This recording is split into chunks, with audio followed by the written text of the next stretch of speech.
ఆయనే అన్నింట్లో వేలు పెడుతున్నారా? సంబంధం లేకుండానే ఆయన మెడకు చుట్టుకుంటున్నాయా? మద్యం సిండికేట్, ఇసుక మాఫియా ఆరోపణలు ఎదుర్కొంటున్న ఎమ్మెల్యేపై తాజాగా భూదందాల ఆరోపణల వెనుక అసలు కథేంటి? ఎమ్మెల్యే అత్యాశతోనే ఇదంతా జరుగుతుందా? అవగాహన రాహిత్యమే సమస్యలు తెచ్చిపెడుతుందా? ఆదిరెడ్డి వాసుపై అపోజిషన్ అభియోగాలేంటి?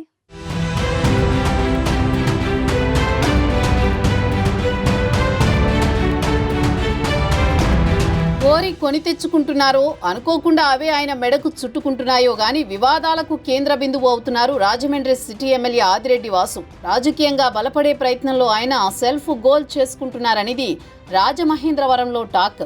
ఇప్పటికే మద్యం సిండికేట్, ఇసుక మాఫియా విమర్శలు ఎదుర్కొంటున్న ఎమ్మెల్యేని తాజాగా భూదందాల ఆరోపణలు కూడా చుట్టుముట్టాయి.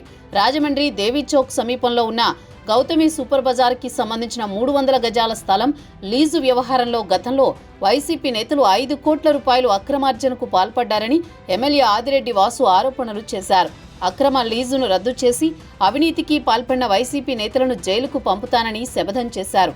కట్ చేస్తే ఇప్పుడు అదే స్థలంలో అదే లీజుదారుడు షాపింగ్ నిర్మాణం చేసుకుంటున్నాడు. దీనిపై వైసీపీ నేతలు ఎమ్మెల్యేని టార్గెట్ చేసుకుంటున్నారు.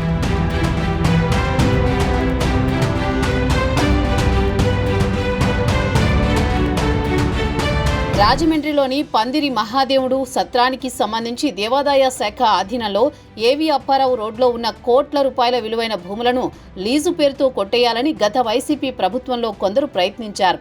ఈ విషయం ప్రభుత్వ పెద్దల దృష్టికి వెళ్లడంతో దేవాదాయ శాఖ భూములను లీజుకు ఇవ్వడానికి తిరస్కరించారు. పెండింగ్లో ఉన్న పాత లీజు పత్రాలను మళ్లీ కదిపి ఎమ్మెల్యే సిఫార్సుతో చేజిక్కించుకునేందుకు ప్రయత్నాలు జరుగుతున్నట్లు ఆరోపణలు వినిపిస్తున్నాయి. ఈ స్థలాన్ని ఎమ్మెల్యే బంధువులు ఓ వివాహ వేడుకకు వేదికగా ఉపయోగించుకోవడానికి శుభ్రం చేయడం విమర్శలకు తావిచ్చింది. రాజమండ్రి చరిత్రలో ఇప్పటి వరకు ఏ ఎమ్మెల్యే కూడా భూ వివాదాల ఆరోపణలు ఎదుర్కోలేదు. తొలిసారి ఎమ్మెల్యేగా గెలిచిన ఆదిరెడ్డి వాసు ఇప్పుడు విమర్శలు ఎదుర్కొంటున్నారు. తనకేం సంబంధం లేదంటున్నారు.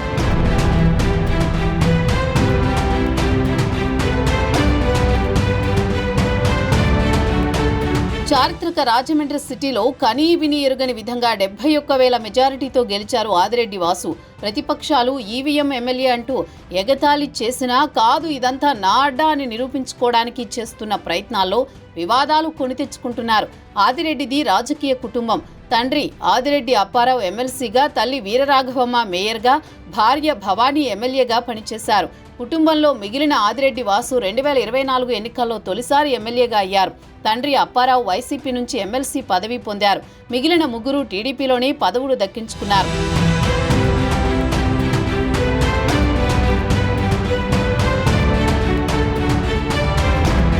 రాజకీయంగా తమ కుటుంబానికి వెన్నంటి ఉన్న నాయకులకు, కార్యకర్తలకు ఏదో ఒక న్యాయం చేయాలనే ఉద్దేశంతో ఉన్నారట ఆదిరెడ్డి వాసు. ఇందులో టీడీపీ నేతలనే కాకుండా వైసీపీలోని ఒక వర్గాన్ని కూడా కలుపుకుని పోతున్నారట. దీనిలో భాగంగా రాజమండ్రి సిటీలో ఉన్న మద్యం షాపులో 12 షాపుల్లో ఎమ్మెల్యే సొంతంగా పెట్టుబడులు పెట్టి అనుచరులకు అప్పగించారట. వైసీపీ నేతలతో కొన్ని మద్యం షాపులను సిండికేట్గా నడుపుతున్నారట. రాజమండ్రిలోని మద్యం షాపులను బార్లుగా మార్చేయడంతో పాటు బెల్టు షాపులు కూడా విచ్చలవిడిగా నిర్వహిస్తున్నారట. మరోవైపు రాజమండ్రిలో ఇసుక దందా కూడా జోరుగా నడుస్తోందన్న ఆరోపణలు వినిపిస్తున్నాయి. ఎలాంటి అనుమతులు లేకుండా అనుచరులతో ఇసుక ర్యాంపులు నిర్వహిస్తున్నారని వైసీపీ ఆరోపిస్తోంది.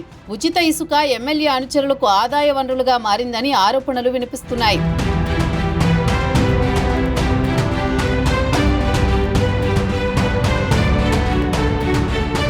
రాజమండ్రిలో ఎమ్మెల్యే ఆదిరెడ్డి వాసు వైసీపీలో ఒక వర్గంతో కలిసి కొన్ని వ్యవహారాలు నడపడం టీడీపీలోని సీనియర్ నాయకులకు ఇష్టం లేదు. ఒక పక్క అధినేత వైసీపీతో కలవవద్దని చెబుతున్నా రాజమండ్రిలో మాత్రం వీరితోనే వ్యవహారాలన్నీ చక్కబెట్టడం విమర్శలకు తావిస్తోంది. ఆదిరెడ్డి కుటుంబం అంటే రాజమండ్రిలో ఒక బ్రాండ్గా మార్చుకున్నారు. అధికారంలో ఉన్నా లేకపోయినా భవానీ చారిటబుల్ ట్రస్ట్ పేరుతో ఎన్నో సేవా కార్యక్రమాలు నిర్వహిస్తున్నారనే పేరుంది. ఇదంతా నాణ్యానికి ఒకవైపే. మరోవైపు జగదీశ్వరి చిట్ ఫండ్స్ మోసాలు, సిఐడి అభియోగాలపై గత ప్రభుత్వ హయాంలో తండ్రి అప్పారావుతో పాటు ఎమ్మెల్యే ఆదిరెడ్డి వాసు జైలుకు వెళ్లారు. ప్రస్తుతం ఈ కేసులో బెయిల్పై ఉన్నారు.